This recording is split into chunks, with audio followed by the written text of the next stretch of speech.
7 اکتوبر 2023 سے جاری حماس اسرائیل جنگ کے بعد پہلی بار اسرائیل نے غزہ کے زیر قبضہ علاقے خالی کرنے پر آمادگی ظاہر کر دی ہے۔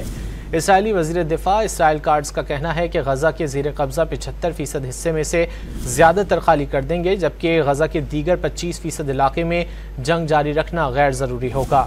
ساتھ ہی انہوں نے امید ظاہر کی کہ غزہ میں حماس کے ساتھ 60 روزہ جنگ بندی ہو جائے گی۔ اسرائیلی وزیر دفاع کا مزید کہنا تھا کہ جنگ بندی کے نتیجے میں حماس 10 زندہ یرغمالیوں کو واپس کرے گی۔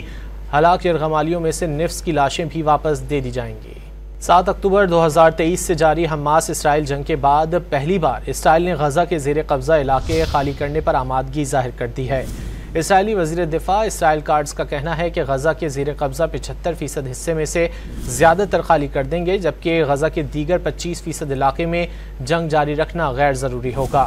ساتھ ہی انہوں نے امید ظاہر کی کہ غزہ میں حماس کے ساتھ 60 روزہ جنگ بندی ہو جائے گی۔ اسرائیلی وزیر دفاع کا مزید کہنا تھا کہ جنگ بندی کے نتیجے میں حماس 10 زندہ یرغمالیوں کو واپس کرے گی۔